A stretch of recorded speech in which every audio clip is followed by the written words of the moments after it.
Assalamualaikum warahmatullahi wabarakatuh. Hello everyone. So today I'd like to explain constructing the resilient index from step 1 until step 9. So the first one is step 1, building a theoretical framework. In step 1, we are asked to describe the steps we will take to analyze Islamic banking resilience. The first step, we have to determine what indicators we will analyze. One of the indicators is the pressure dimension indicator, which consists of NPF, CAR, CEAE, and IPR. This analysis aims to determine the threshold position of Islamic banking. After we get this threshold, we compare it with the balance sheet, financial market, resi sector, market confidence, and financial infrastructure, all of which are included in the risk of financial system. The goal is to check the resilience, whether it is resilient or not. It is also the end of the theoretical framework. The analysis consists of 15 steps, but in this video, I just will explain 1 until 9 steps. And so this is the end of the step 1. Next is step 2. Step 2 is transforming into index. In this second step, the goal is to equalize or weight all the variables because each variable has a different value. For your information, in this video, I use data from 2010 until 2021. So because of the limitation of the time, I will explain it quickly and briefly. So I just will use 1 year and 1 variables because all of the formula is the same. So we can efficiency the time. So the formula for index NPF is equals open parenthesis, and then we click this value of NPF and then minus by the last average of NPF, and then we divide it by this standard deviation of NPF. So how we can get the standard deviation? The formula is equal standard deviation dot s open parenthesis, and then we block all of the value of NPF here in 1 year. And then we enter, so we get the value of the standard deviation of NPF. And then after that, to get this value for the average, the formula is equals average, and then we also block all of the value of the NPF, and then we get the average for the NPF here. And we can use the same way for all of the year and all of the variable. And next is step 3 is selecting base year. In step 3, selecting base year, this is a summary of step 2. So in step 3, we rewrite the result of the year with the smallest standard deviation value for each variable. At this step, we only rewrite what it was in step 2, a summary that only takes the base year, which only takes the smallest standard deviation of each variable. So here, for example, INPF. So the base year is 2021. Why? So the reason is here, like I said before, we take the smallest standard deviation for the NPF. The smallest standard deviation is at 2021, is 1.14. So we write 2021 for the base year of INPF here, and so on. For the ICAR, IPR, and FDR, we can do the same way. We can choose the smallest standard deviation for each variable in each year. So next, step 4. Step 4 is determining wage. So in step 4, we determine the wage, which is the goal to find the VAR or variance of each variable per year. And here, how to get it? It is by writing the formula. This, for example, the formula is equal var dot s, and then open parenthesis, and then we block all of the value of index NPF, and then we close the parenthesis, and then we enter, so we get the value for var for NPF, and do the same way, the same formula for all of the variable and all of the year for each variable. The formula is the same, and then after we get the variance for this formula, after that we must find the average for each variable. So the formula is this equals average, and then we block all the variance or the var from each variable from each year. So after that we can get the average for each variable. Do the same way for all the variable for CAR, IPR, and FDR. So after that we sum all of this average, and then we get this. So yeah, the formula is we sum all of this and then we get the total. And then we decide or determine the weight. So for the formula is we divided the value, this the value of average of the NPF, we divide it by the sum of the value of the variable. And then so we can get the weight of each variable. So next is step 5. It is aggregating index. So in this step, we are asked to find the aggregate of all the variables together every month. So the method is to multiply it with, so this is very simple. In INPF is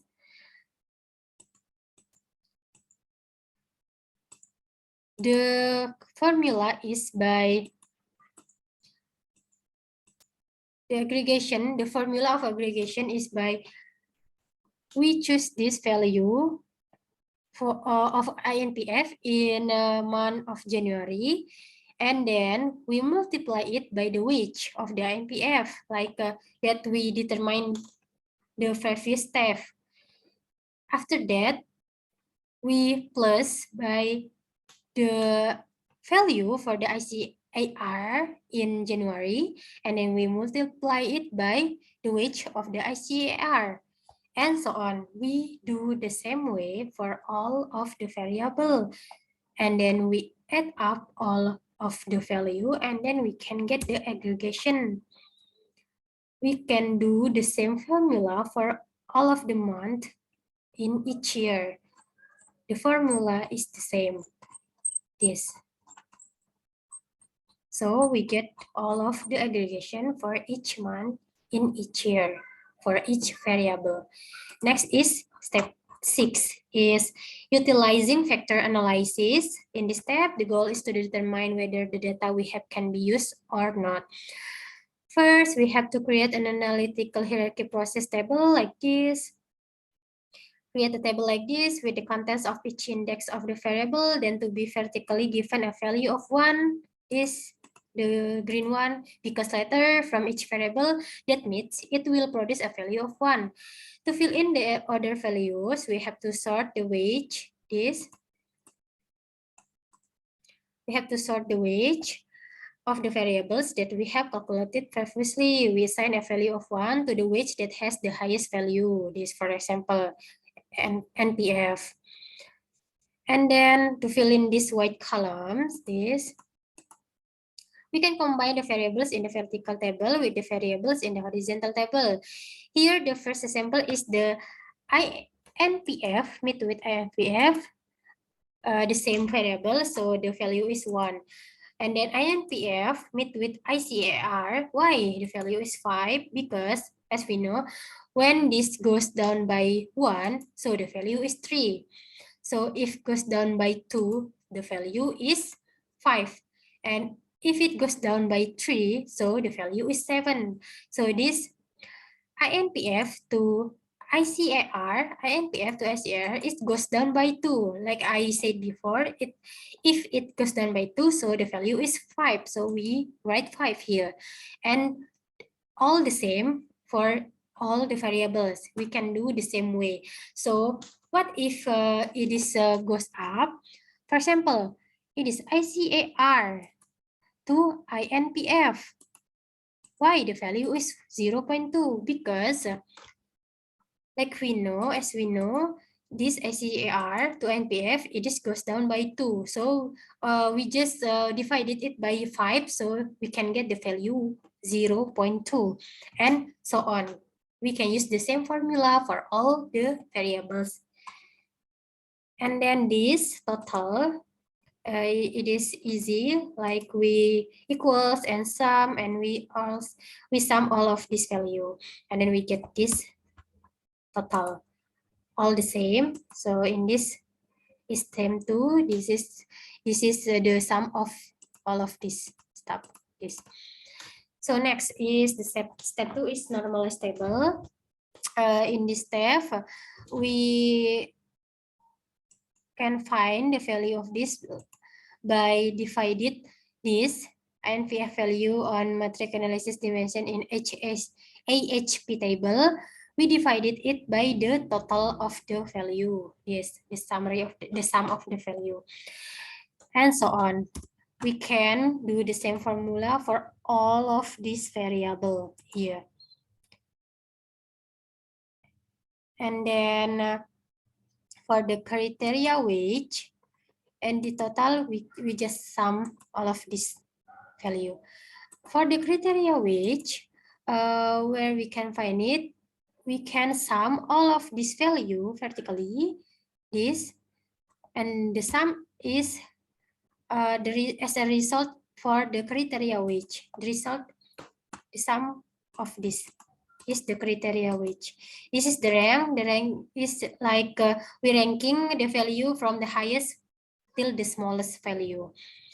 And then this consistency table, step 3, it is we get from this criteria wage for each value, we multiply it by this, the value in AHP table. For each variable, we do the same way. Like for INPF, ICAR, IAPR, and IFDR, we do the same way. The formula is the same for each value. And then this attendant sum value. We get this from the sum of all of this value vertically for each variable. The formula is the same. And then criteria wage, we just copy and paste from this criteria wage this to this ratio. We can find the ratio from, we divided this weight net sum value divided by the criteria wage. So we get the ratio for each variable. And then lambda max, how we can find it? It is by we sum all of this and divided by 4. Why 4? Because our variables is 4, INPF, ICAR, IAPR, and IFDR. So that's why we use 4 for the divided. And CI, the formula is this, like lambda max minus 4. 4 is the variable, and divided by 4 minus 1. So we can get the CI. Random index is, I don't put here. The step is not here. I forgot to put the process here, so you can watch the video explanation in my class. And for the consistency ratio, it is we get from the divided by CI divided by the random index. So we get the consistency ratio. So the conclusion for this is, if consistency ratio under 10%, it is mean fulfill the coherency requirement. So next is step 7. In step 7, it is setting threshold. So here is the step where we look for the threshold of the indicators that we analyze. So the first step is we do the Granger causality analysis. This can be done in Ifuse. And to do this, you can search for tutorials on YouTube or Google or some else. And what we are testing here is the index of all variables. After that, we create a matrix value table, this. So if the value is 0, it is no influence, so the Granger probe is none. And then for 1, the value of 1, it is low influence. The value is more than 100%. And 2, it is medium. The value is 50 until 100%. And for 3, a value of 3, it is high. The value is 10 until 50%. And then 5, and then 4, it is very high. The value is less than 10%. So first step is this. We write 0 for this yellow one. And then to get this, for example, INPF to INPF, it is 0. And then INPF to ICAR is 3. Why? Sorry, INPF, ICAR for INPF is 2. Why? We can see here, ICAR, INPF, the value is 0. The probability is 0.69. And when we make this 2%, it is 69%. So it is in medium. The value is 50 until 100%. So we write 2 in here. So our standard is in here, the probability and Granger possibility. We can see here. So we can find the value of each variables here. Same as this, ICR, INPF to ICR, INPF to ICR, the value is 3. Why? So we can see here, 1.2, 21%. So 21% in here, in high. So we write 3 here. And next is step 2, normalize table. In normalize table, like before, we write 0 here. And to find this, the formula is by this divided by this max. Oh, I forgot to tell you that we make max column in here. Yes, it is. We can get this from this.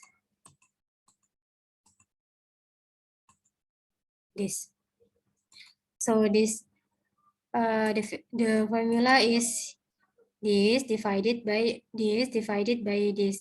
3 divided by 11. So the value is this. And you can do the same way for all the variables. And then this identity matrix 12 multiplied by 12. It is before we write 0 in here, but in this identity matrix we write 1 in the yellow one, and then we write 0 for the white column. You can make it manually without any formula. And then matrix identity normalization is the formula is this minus by this. So we can get the matrix identity normalization. Do the same way for all of this. And then inverse of IY. The formula is by equals M inverse open parenthesis, and then we block all of the value in the matrix identity normalization, and then close the parenthesis, and then we can get this value. You can block in here, all in here, and then you can write equals, and then the formula here, M inverse, blah, blah, blah, and then you block here, and then you can get all of this value. Next is total relation matrix T, step 3. It is this is the formula, like M equals M mod, the open parenthesis, and then you block here, and then semicolon, and then you block this normalized table. So you can get this value. This value. So CI, the formula is the sum all of this value. This is the same, this is the same. And then step 4, the matrix. This is like a copy paste from the total relation matrix T table, but without the CI value. And then we must looking for the average. The formula is equals average, and then you block the T matrix table here, and then you can get the average. The average is 1.2. 27. So next is step 8 is the signaling threshold. So first of all, create a table like this. Wait a minute. Make a table like this. And then now here we use the example of the NPF variable here. We use 2021 is the best year that we found in the previous step 3, and 1.27 is the average threshold that we got in the previous step, which is step 7. This threshold is the risk value that we will compare to all the variables that we have. After we get it all, then we give it a value of 1.27. So this. For all the data every month, then here is the signal value. To find it, the formula is equals if open parenthesis, and then we click this INPF value, and then the symbol greater than, and then we click the 1.27 value or the threshold average, and then semicolon, we click 1, semicolon 0, and then close the parenthesis, and then control shift enter, and then we can get the signal value. So to make it easier, figure of value. This is the upper threshold. Yes, this is for the upper threshold, and we have lower threshold here. Yes, the formula is same, but in the threshold average, we give it a negative, like negative 1.27. So this is the formula is the same, like this, equals if open parenthesis, and then the value of NPF, and then, but in this formula, we use less than symbol, less than, and then this, the threshold, and a semicolon 1, semicolon 0, close the parenthesis, and then control shift enter, and then we get the signal value of the INPF in each month of each year for the INPF. Do the same way for all the variables on all the months and all the year.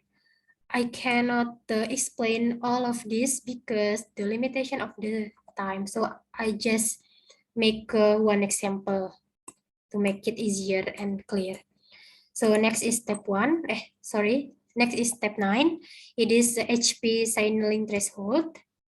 So in step 9, we have the same table as the previous table. This.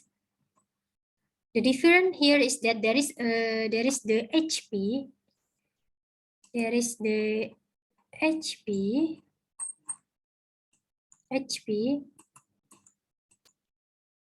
The HP table here, the HP column for each variable. To calculate it by blocking all the data in the variable we are looking for, then is I don't know why this is like error, because the HP file is missing in my laptop. So, but I will explain the formula for find the HP. You can download the HP file on Google, and then you can install it on your computer, on your PC, on your laptop, and then after that you can we will have the formula for the HP. So the formula for the HP is you can block all of this column until last column, and then you write equal in here, you write equal, and then HP open parenthesis, you block all of the value of NPF, and then semicolon, and then you write number 14400, or, and then you close the parenthesis, and then you control shift enter, and then you will find all of the value of the HP, and then you just block until last, and then you can get all of the value of the HP and PF. Same for the signal like before.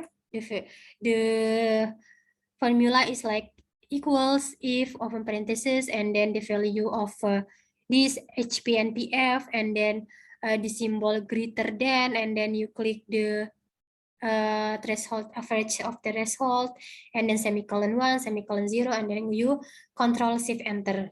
Control shift enter is used to avoid the error value.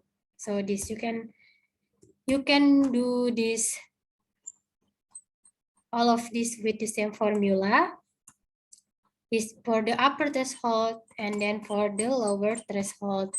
But in the lower threshold, the difference is the average threshold is minus. We gave it a negative, and then for the formula is less than here. Less than for the signal formula.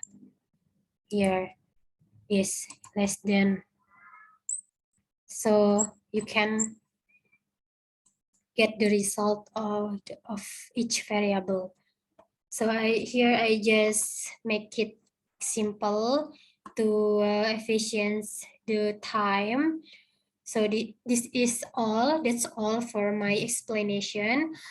So I'm sorry for my shortcoming or my unclear explanation.